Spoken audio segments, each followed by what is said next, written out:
My dear students, आज हम पिछले चैप्टर के बचे हुए शेष भाग के बारे में अध्ययन करेंगे। हम लोग पिछले वीडियो में बात कर रहे थे झारखंड की परंपरागत शासन प्रणाली या परंपरागत पंचायत प्रणाली। इस दिशा में हमारा नेक्स्ट टॉपिक है नागवंशी शासन प्रणाली। नागवंशी शासन प्रणाली का उद्भव मुंडा शासन प्रणाली से माना जाता है। मुंडा शासन प्रणाली का अंतिम राजा मदरा मुंडा था। नागवंशी डायनेस्टी की उत्पत्ति के बारे में एक दंत कथा प्रचलित है, एक लेजेंडरी टेल है कि नागवंशी शासन का पहला राजा फनी मुकुट राय पुंडरीक नाग और वाराणसी की ब्राह्मण कन्या का पुत्र था। शरद चंद्र रॉय का मानना है कि मदरा मुंडा ने फनी मुकुट राय का पालन पोषण किया और इन्हें इस क्षेत्र का राजा घोषित कर दिया। आपको यह जानना आवश्यक है कि नागवंशी शासन प्रणाली में झारखंड में मुंडा और उरांव जनजाति में जो विद्यमान परंपरागत पंचायत प्रणाली थी वही अस्तित्व में बनी रही और इसमें किसी तरह का कोई फेरबदल या कोई परिवर्तन नहीं किया गया। लेकिन 1765 में ईस्ट इंडिया कंपनी को पश्चिम बंगाल, बिहार और उड़ीसा का दीवानी अधिकार प्राप्त हो जाता है और तत्पश्चात झारखंड की परंपरागत शासन प्रणाली और परंपरागत भू राजस्व व्यवस्था में व्यापक बदलाव आता है। दीवानी अधिकार प्राप्त होने के बाद इस क्षेत्र की जो राजस्व प्रशासन था, रेवेन्यू सिस्टम था, इसमें व्यापक बदलाव लाया गया और जनजातियों की जो खुटकटी और भूइहर जमीन थी उसमें भी हस्तक्षेप किया गया और जनजातियों से उनके जमीन को हड़प लिया गया, या अन्य शब्दों में कहें तो जनजातियों की भूमि का अवैध अंतरण शुरू हो गया और उन पर भारी मालगुजारी इम्पोज कर दिया गया। और ईस्ट इंडिया कंपनी के इस नई व्यवस्था के तहत जो महत्वपूर्ण पद सृजित किए गए वो पद थे दीवान का, पटवारी का और अमीन का। दीवान का मुख्य कार्य था राजस्व प्रणाली को देखना, उसकी देखरेख करना। पटवारी का मुख्य कार्य होता था कि वो जमीन से संबंधित रिकॉर्डों का संग्रहण करता था और अमीन जमीन को मापता था। अब हम लोग इस चैप्टर के नेक्स्ट टॉपिक पढ़ा पंचायत शासन प्रणाली के बारे में अध्ययन करेंगे। आपको बता दूं कि पढ़ा पंचायत शासन प्रणाली यहाँ की उरांव जनजाति में प्रचलित है। उरांव जनजाति यहाँ की दूसरी सबसे बड़ी जनजाति है। यहाँ यह जानना आवश्यक है कि इस क्षेत्र में 6th सेंचुरी BC के आसपास मुंडा जनजाति का आगमन हो चुका था और उरांव जनजाति बहुत बाद में इस क्षेत्र में प्रवेश की। उरांव जनजाति का आगमन 2nd सेंचुरी AD में माना जाता है। इसलिए मुंडा की शासन प्रणाली और उरांव की परंपरागत शासन प्रणाली में व्यापक समानताएं हैं, सिमिलरिटीज़ हैं, या अन्य शब्दों में कहें तो उरांव जनजाति की परंपरागत शासन प्रणाली मुंडा की परंपरागत शासन प्रणाली से प्रभावित हुई। अब पढ़ा पंचायत शासन प्रणाली के मुख्य रूप से 2 स्तर पाए जाते हैं। पहला गांव के स्तर पर पंचायती व्यवस्था और दूसरा है क्षेत्रीय पंचायती व्यवस्था। गांव के स्तर पर पंचायती व्यवस्था का हेड महत्व होता है और अगर गांव के स्तर पर हम लोग पंचायती व्यवस्था का अध्ययन करेंगे तो 2 महत्वपूर्ण पद उरांव जनजाति में पाए जाते हैं। पहला है महतो का और दूसरा है पाहन का। एक और महतो जहां एडमिनिस्ट्रेटिव हेड है, गांव का प्रशासनिक प्रमुख है, जिसके पास विवाद से संबंधित अनेक मुद्दे रखे जाते हैं, अनेक केसेज जाते हैं, उन पर वह निर्णय देता है ग्राम पंचायत की सर्वसम्मति से। तो महतों का मुख्य कार्य है प्रशासनिक कार्यों का निर्वहन करना। वहीं दूसरी ओर पाहन का मुख्य कार्य होता है, पाहन एक तरह से गांव का पुजारी है, पृष्ठ है, और पाहन का पद बड़ा ही सम्मानजनक है उरांव जनजाति में, इसको बहुत प्रतिष्ठा मिलता है। और पाहन मुख्य रूप से गांव के लिए धार्मिक क्रियाकलापों का संचालन करता है, या अन्य शब्दों में कहें तो पाहन गांव का रिलीजियस हेड है या धार्मिक प्रमुख होता है। महतो ग्राम पंचायत की सहायता से सर्वसम्मति से किसी झगड़ा का निपटारा करता है, किसी विवाद का निपटारा करता है, और पंचायत में गांव के बुजुर्ग सदस्य शामिल होते हैं। अर्थात महतो का मुख्य कार्य है डिस्प्यूट रिजोल्यूशन, मतलब झगड़ा का निष्पादन करना, झगड़ा का निपटारा करना। अब पढ़ा पंचायत शासन प्रणाली का दूसरा महत्वपूर्ण स्तर है पढ़ा पंचायत, और यहाँ यह जानना आवश्यक है कि पढ़ा पंचायत का अनेक गांवों को मिलाकर गठन होता है। उरांव जनजाति में पढ़ा पंचायत में गांवों की संख्या निश्चित नहीं होती।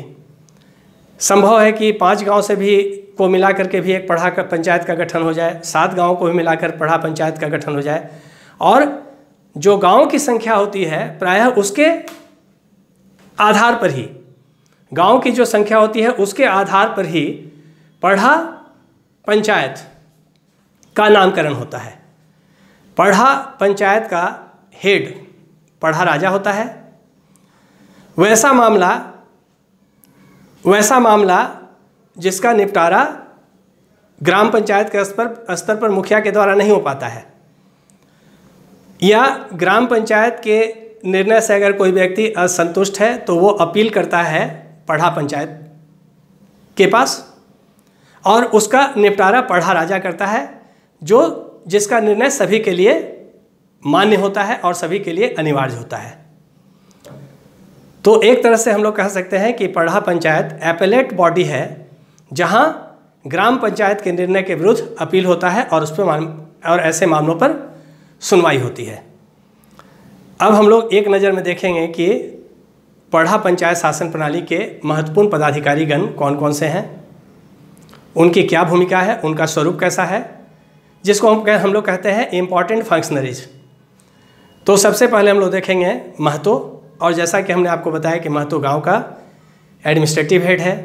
ग्राम पंचायत की बैठक की अध्यक्षता महतो ही करता है, और गांव के स्तर पर जो भी झगड़ा है, जो भी विवाद है, उसका निपटारा भी महतो कर लेता है। दूसरा इम्पॉर्टेंट फंक्शनरी है पाहन। पाहन गांव का पुजारी या पृष्ठ होता है, और पाहन का पद उरांव जनजाति में बड़ा ही सम्मानजनक है, इसको बहुत ज़्यादा प्रतिष्ठा होती है और पवित्र पद माना जाता है, सैक्रेड पोस्ट। पाहन का मुख्य कार्य है गांव के स्तर पर धार्मिक क्रियाकलापों का संचालन करना, और इसीलिए उरांव जनजाति में एक कहावत प्रचलित है कि पाहन गांव बनाता है और महतो गांव चलाता है। अर्थात Pahan creates the village and Mahto runs the village.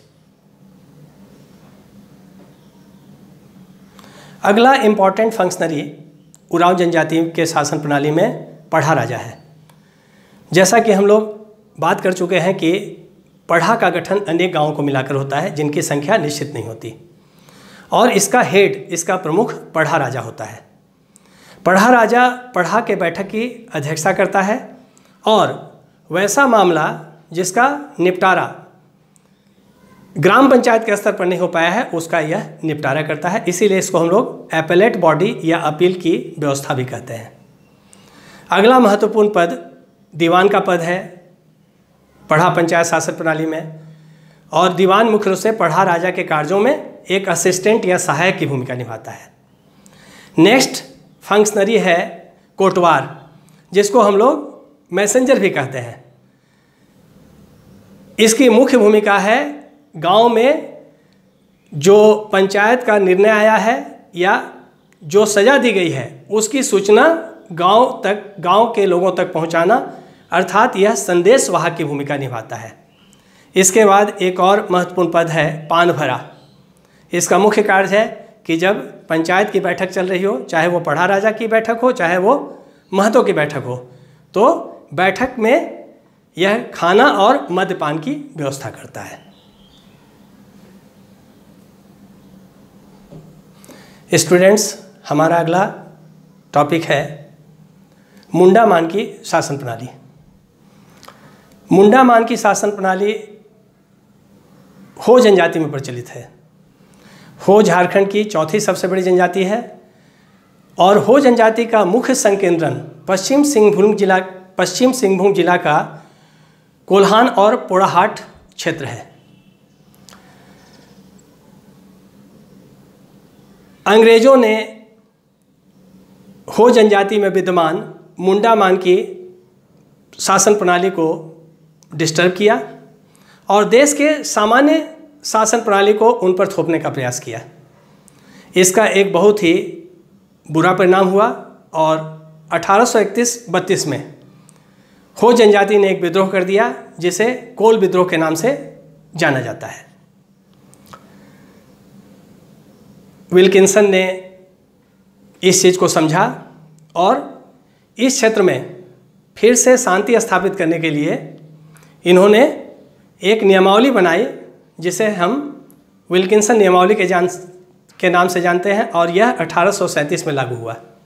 इस नियमावली के द्वारा मुंडा मानकी के परंपरागत अधिकार फिर से उन्हें वापस कर दिए गए और जो परंपरागत शासन प्रणाली है उसे बनाए रखा गया। आपको एक बड़ा ही दिलचस्प जानकारी देने जा रहा हूं कि आज भी इस क्षेत्र में हो की पारंपरिक शासन प्रणाली ही विद्यमान है और हो का प्रशासन पारंपरिक तरीके से ही होता है, जो कोर्ट में भी मान्य है, कानूनी रूप से मान्य है। इसलिए हम लोग इस शासन प्रणाली को हो जनजाति की स्वशासन प्रणाली या सेल्फ गवर्नेंस सिस्टम की भी संज्ञा देते हैं। अब एट ए ग्लांस, एक नज़र में, एक झलक में हम लोग हो जनजाति में विद्यमान या मुंडा मान के सिस्टम में विद्यमान कुछ महत्वपूर्ण पदाधिकारीगण, जिसको हम लोग इम्पॉर्टेंट फंक्शनरीज कहते हैं, के बारे में जानेंगे। सबसे पहले हम लोग देखेंगे मुंडा जनजाति की तरह ही हो जनजाति में भी गांव के स्तर पर जो प्रशासनिक प्रमुख होता है, जो एडमिनिस्ट्रेटिव हेड होता है, उसे मुंडा कहते हैं। और यहाँ पर यह जानना आवश्यक है कि मुंडा जो गांव का हेड है हो जनजाति में, गांव के अंदर विद्यमान सभी सरकारी भूमि का कस्टोडियन या संरक्षक होता है और मुंडा को रेवेन्यू पावर प्राप्त है, वह जमीन की बंदोबस्ती भी कर सकता है। दूसरा इम्पॉर्टेंट फंक्शनरीज मानकी है। आपको मालूम है कि हो जनजाति में अनेक गांवों को मिलाकर, प्रायः 20 से 25 गांवों को मिलाकर एक पीढ़ का गठन होता है और पीढ़ का हेड मानकी कहलाता है। वैसे मामले, वैसे विवाद, वैसा झगड़ा जिसका निपटारा मुंडा के स्तर पर नहीं हो पा रहा है, ऐसे मामले मानकी के समक्ष प्रस्तुत किए जाते हैं और मानकी इनका समाधान करता है। एक और इम्पॉर्टेंट फंक्शन मानकी का यह है कि वह भू राजस्व का मुख्य संग्राहक होता है, जिसको हम लोग बोलते हैं chief collector of land revenue. अगला महत्वपूर्ण पद है डकुआ। डकुआ मुंडा का सहायक होता है गांव के स्तर पर और संदेशवाहक होता है। ग्राम पंचायत के निर्णय के बारे में गांव के लोगों को सूचना देता है, यह भी बताता है कि ग्राम पंचायत की बैठक कब होगी, उसका एजेंडा क्या है। अगला महत्वपूर्ण पद है तहसीलदार। तहसीलदार मानकी के लिए भू राजस्व का संग्रहण करता है। इसके बाद एक पद आता है दिवड़ी, और यहाँ यह जानना आवश्यक है कि जैसे उरांव जनजाति में पाहन, जैसे मुंडा जनजाति में पाहन धार्मिक पुरोहित होता है गांव का, ठीक उसी प्रकार हो जनजाति में दिवड़ी गांव का पुरोहित या पुजारी होता है और गांव के स्तर पर धार्मिक क्रियाकलापों का संचालन करता है। स्टूडेंट्स, यहाँ एक और चीज़ बड़ा ही महत्वपूर्ण है। हमने बताया कि आज भी स्वतंत्रता प्राप्ति के पश्चात भी कोल्हान और पोड़ाहाट क्षेत्र में परंपरागत मुंडा मान की शासन प्रणाली विद्यमान है और मुंडा और मानकी को जो अधिकार दिए गए विल्किंसन नियमावली के द्वारा, वो आज भी उन्हें प्राप्त है, जिसे हकूकनामा कहा जाता है। यहाँ पर एक और महत्वपूर्ण पद है, वो है कोल्हान अधीक्षक का, जिसको बोलते हैं कोल्हान सुपर इंटेंडेंट। यह एक सरकारी पद है और सरकार के स्तर पर यह अधिकारी इस क्षेत्र में कार्य करता है और यह मुख्य रूप से डीसी या उपायुक्त के नियंत्रण के अधीन कार्य करता है। इसका मुख्य कार्य है कि मुंडा और मानकी के अधिकारों का निरीक्षण करना और यह देखना कि उनके अधिकारों का सही तरीके से प्रयोग हो रहा है या नहीं हो रहा है। माय डियर स्टूडेंट्स, अगर आपको ये वीडियो पसंद आया हो तो आप इसे लाइक करें, सब्सक्राइब करें और अधिक से अधिक संख्या में शेयर करें। मेरा अगला वीडियो इस चैप्टर के बचे हुए शेष भाग अर्थात मांझी परगना सिस्टम और ढोकलो सोहर सिस्टम से संबंधित होगा। धन्यवाद।